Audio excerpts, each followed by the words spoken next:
A smoky dance hall. A rowdy crowd talks in a mix of English and Italian as they knock back cocktails. A bouncer insults a female patron. Her brother retaliates with a punch. Then he pulls out a knife and slashes the bouncer's face, leaving 3 bloody gashes. The wounds heal, but the man's left cheek will bear the evidence of the attack for the rest of his life. He hates the scar and attempts to shield his cheek in photographs. He especially hates the nickname the press gives him, Scarface. Alphonse Capone was born January 17, 1899 in Brooklyn, New York.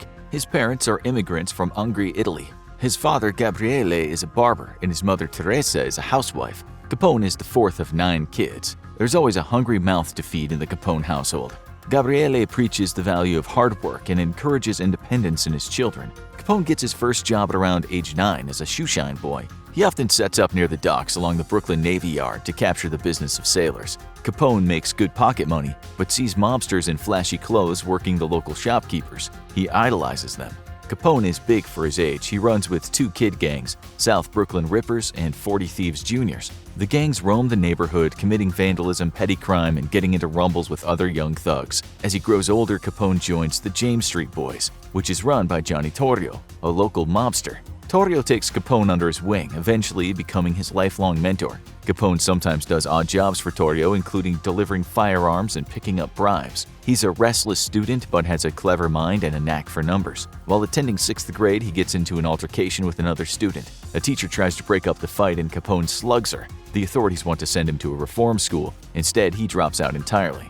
Capone goes through a variety of odd jobs, including working in a candy store, as a pin boy in a bowling alley, and as a laborer in an ammunition plant. He also plays semi-pro baseball alongside his older brother Ralph and makes money betting on games at the local pool hall. In his late teens, Capone joins the powerful 5 Points gang. By this time, his mentor Torrio has relocated to Chicago, and he and Capone keep in touch. Torrio introduces him to his mob associate, Frankie Yale. Capone goes to work as a bouncer and a bartender at the Harvard Inn, Frankie's Coney Island bar. It's here that Capone has that fateful altercation with Frank Galluccio and receives the wounds that led to his most famous nickname. With Yale playing negotiator, Capone actually later makes up with Galluccio. Some years later, when Capone's a mob boss in Chicago, he gives Galluccio a job as one of his bodyguards, paying him a good salary of $100 a week. That's around $1,660 a week in today's money. Capone is always getting in and out of trouble. Among other incidents, he allegedly shoots the winner of a neighborhood craps game and robs him of his winnings. The police investigate and take Capone into custody, but they have to let him go because no one will admit to witnessing the murder.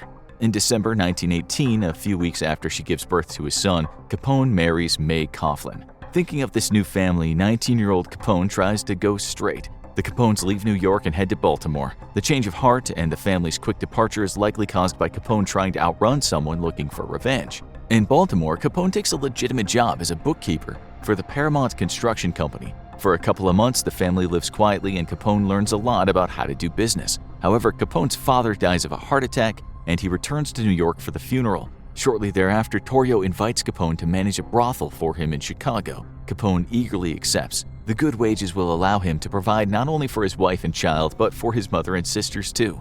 That's one explanation for how Capone ends up in Chicago. The other possible story is that Capone assaults a member of a rival gang called the White Hand. For safety, Yale sends him to work for Torrio in Chicago. As the right-hand man of mobster Big Jim Colosimo, Torrio runs a successful racketeering and prostitution business. But there's trouble brewing. In 1920, the 18th Amendment goes into effect, prohibiting the manufacture and sale of alcohol. Sensing a lucrative opportunity, Torrio wants to go into bootlegging. However, Colosimo disagrees. He wants to stick to their current business. In May of 1920, Colosimo is ambushed and murdered. There are many different people with motives who possibly killed him. Capone is at the top of the list. It's rumored that Capone committed the shooting or brought in his former boss Yale to do the murder. Torrio quickly takes over Colosimo's syndicate, expanding into bootlegging and gambling. He gives Capone a prominent role in his Chicago outfit. A common bootlegging racket goes like this. Ted opens a speakeasy, cafe. In the front room, he serves coffee, but knowing a secret password allows customers to enter a back room where he serves liquor. His establishment gets a friendly visit from local businessmen, Capone, and a few of his associates. Capone advises Ted that he should purchase alcohol from him. And, he also offers police insurance. He has a lot of friends in high places who let him know about raids ahead of time. Of course, Capone's booze isn't exactly cheap. Ted declines. He can make liquor cheaper. Capone and his men pay another visit to Ted's cafe. This time, they smash out Ted's windows and take a hatchet to his liquor kegs, destroying his business. Ted then makes the wise decision to purchase his liquor from Capone. If he didn't, his family might be threatened or his cafe might be bombed. There are many shopkeepers like Ted all over Chicago, who, per Capone's good advice, purchase their liquor from the Chicago outfit. In many cases, proprietors need the outfit's permission to set up shop in the first place. The syndicate makes money hand over fist, and Capone thrives. He moves his family, wife and son, along with his mother, younger brothers, and sister to town. He buys a modest house in the middle-class South Side under his mother's name. In fact, the rest of his life, Capone never owns any property. It's always purchased in someone else's name and frequently paid for in cash, making it hard to trace. Torrio quickly promotes Capone to partner. Aside from bootlegging, prostitution, and gambling, Capone dabbles in being a boxing promoter. He quickly gains a reputation around town. He loves the nightlife, fast women, and cars. He's boisterous and a sharp dresser. Most often, Capone can be found wearing a well-fitting three-piece suit and a cream fedora. Capone also expects his men to be well-dressed. The local press begins to notice Capone and reports on his activities. In addition to its main revenue, the Chicago outfit also develops interests in legitimate businesses in the cleaning and dyeing industries. They spend a lot of time cultivating influence with receptive public officials, labor unions, and employees associations. Meanwhile, a rival outfit, the North Side Gang, run by Dean O'Banion, dominates bootlegging on the north side of Chicago and in the wealthy Gold Coast lakefront area. After several conflicts, the Chicago outfit forms an uneasy alliance with the North Side Gang. The agreement is that the gangs will respect each other's territories and properties, as well as share profit. In 1923, Chicago elects a reformist mayor who pledges to rid the city of corruption.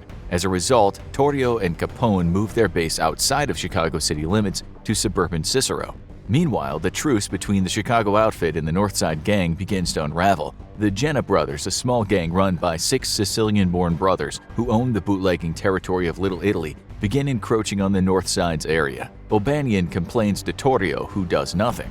To complicate things further, a few of the candidates of the 1924 mayoral Cicero election make campaign pledges to root out the mob. On the day of the election, March 31, 1924, Capone sends his men out on an intimidation operation. They visit polling places waving guns around to ensure voters choose the right candidate. It gets out of hand. A few clashing voters are shot and killed. The authorities respond by sending out police, and Capone's brother Frank is brutally gunned down.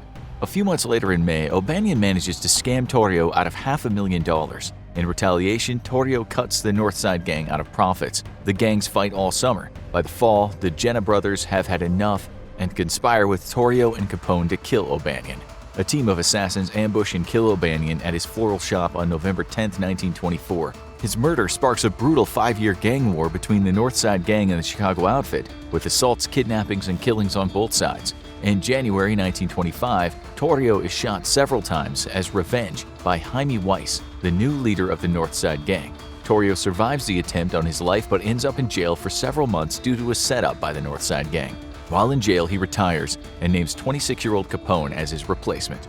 Despite Torrio's advice to keep a low profile, Capone begins to live an even more luxurious and very public life. He spends lavishly, always in cash, so there's no trail. He expands the outfit's business, even smuggling alcohol from Canada to Chicago.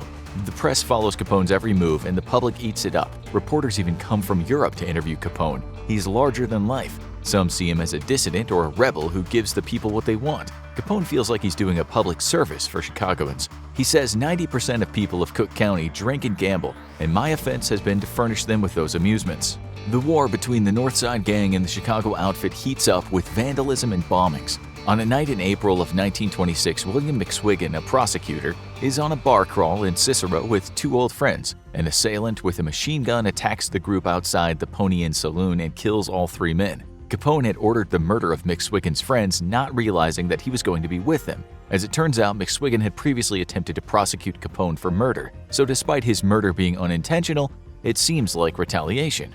The public perception of Capone begins to sour. McSwiggan's murder becomes a symbol to the public of the inability of the authorities to reduce organized crime and stop the violence plaguing the city. Chicagoans clamor for justice. The police investigate the crime. They raid Capone's businesses, and while they find no evidence that could be helpful in charging him with McSwiggan's murder, some of the documentation collected will later be evidence in an income tax evasion case against him. Sensing the public mood, Capone calls for a peace conference among the city's criminals. An agreement is reached to stop the violence. The truce lasts only 2 months. On September 20th, 1926, Capone's eating lunch on the first floor of the Hawthorne Inn, the Chicago outfit Cicero headquarters. A car drives by spewing hundreds of bullets. Capone and his bodyguard hit the floor. The assault is over as quickly as it began. Once the gunfire ceases, Capone jumps up and runs to the door to see if he can get a look at the car as it drives off. Suddenly, he notices something odd. Despite all the bullets fired, there's no damage to the restaurant. Realizing what's happening, Capone's bodyguard tackles him, just as a convoy of 7 Lincolns driven by the Northside Gang pass by the Hawthorne Inn, shooting it to hell. The first drive was a decoy with blanks to lure Capone and his men out of the building. Over 1,000 rounds are fired. No one is killed, although some innocent bystanders are wounded. Capone publicly brags about his amazing escape. 3 weeks later, Capone has a hit squad gun down Northside leader Weiss, murdering him and wounding 3 of his lieutenants in front of the Holy Name Cathedral. Soon after that, Capone moves his headquarters to a lavish suite in the Metropole Hotel in downtown Chicago.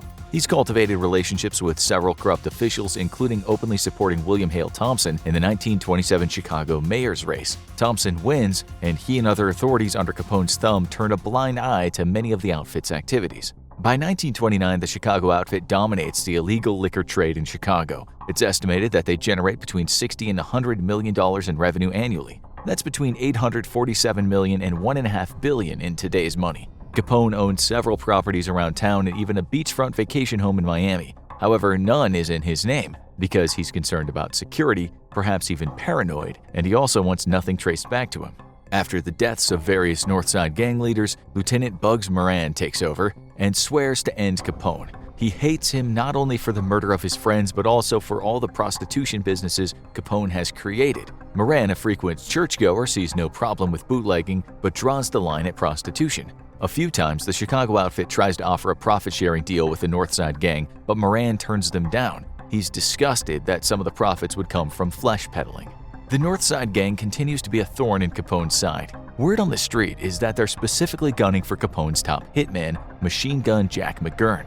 Capone and McGurn make a plan to strike first. The Chicago outfit tricks Moran into thinking that he can buy a load of hijacked booze for cheap from some Detroit racketeers. On February 14, 1929, the booze is supposed to be delivered to the garage that serves the Northside Gang's headquarters. Moran oversleeps and is late for the meetup. He and 2 aides rush to the garage just in time to spot 3 men dressed as policemen and 2 others in plain clothes enter. Thinking it's a police shakedown, Moran decides to wait until the authorities leave before going in. The decision saves his life.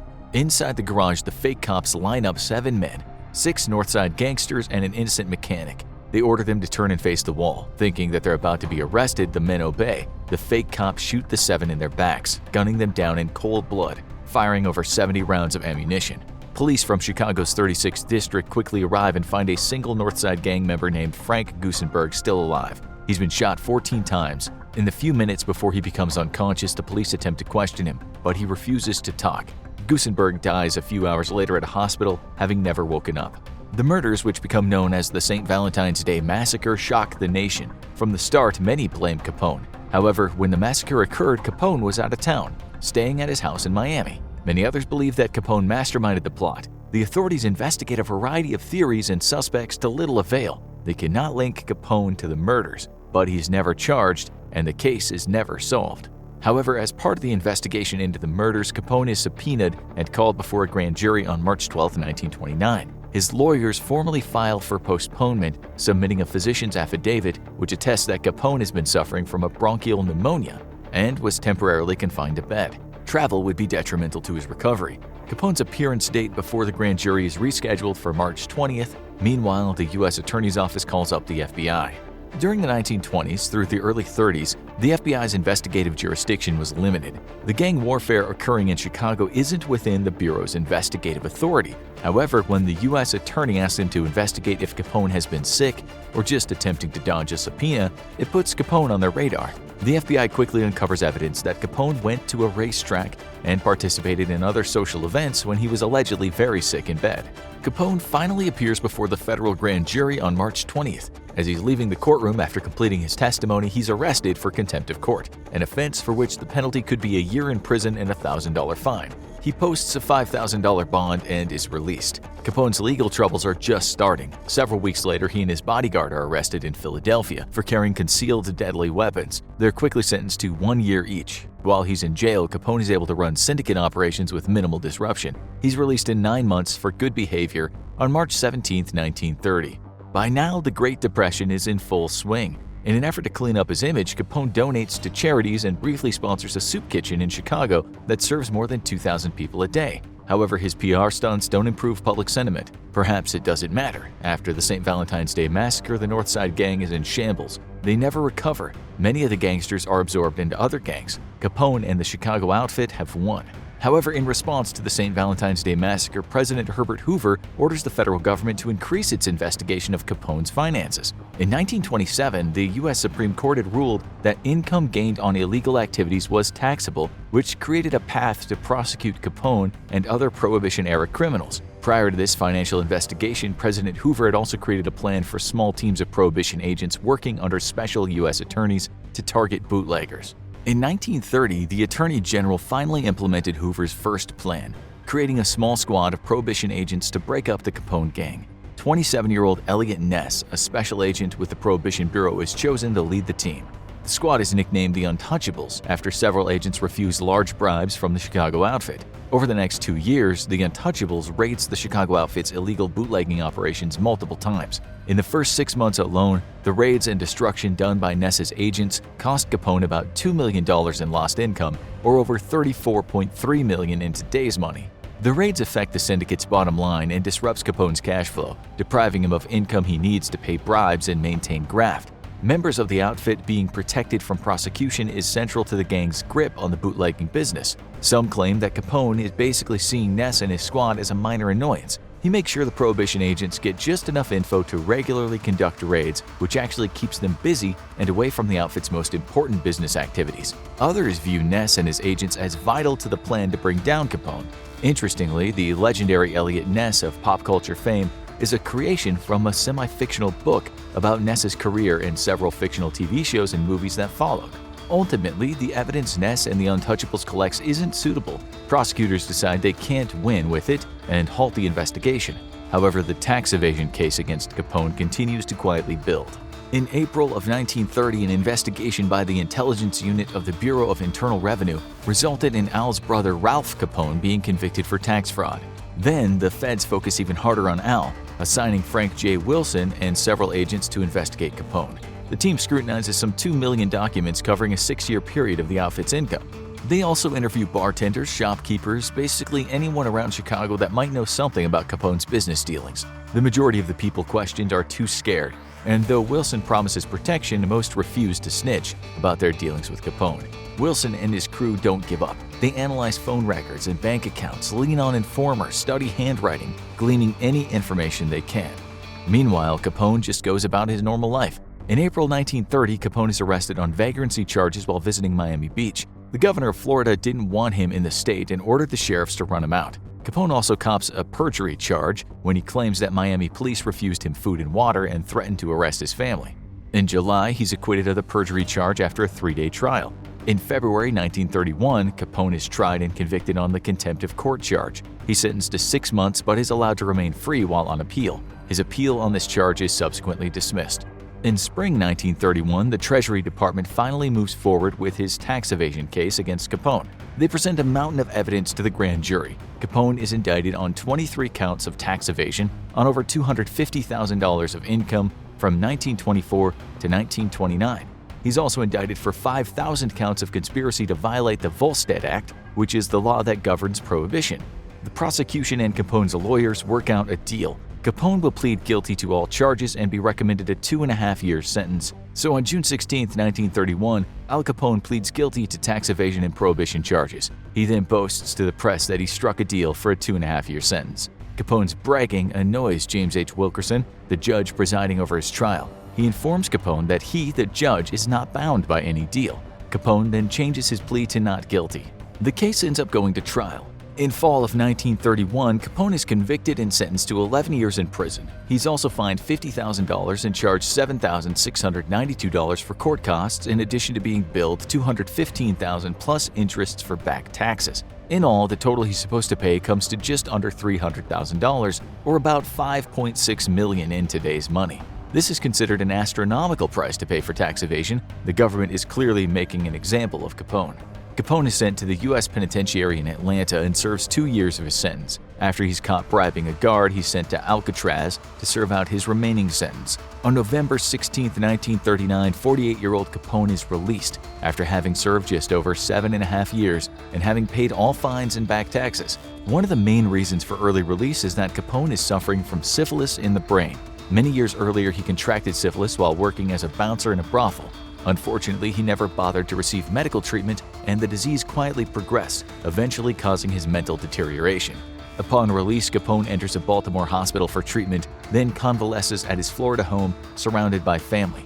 He never publicly returns to Chicago. In his childlike state, he's not capable of managing gangland politics. Al Capone dies of a stroke and pneumonia on January 25, 1947. The Untouchables continue their raids on the Chicago outfit's illegal liquor activities during and after Capone's trial. Ultimately, their destruction cost the gang around $9 million in lost income, close to $170 million in today's money. The Untouchables disband in 1932, and less than a year later, the 21st Amendment repeals prohibition. What happens when the mafia gives you the kiss of death? Click here to find out. El Chapo, the man, the myth. Here are 50 insane facts about him.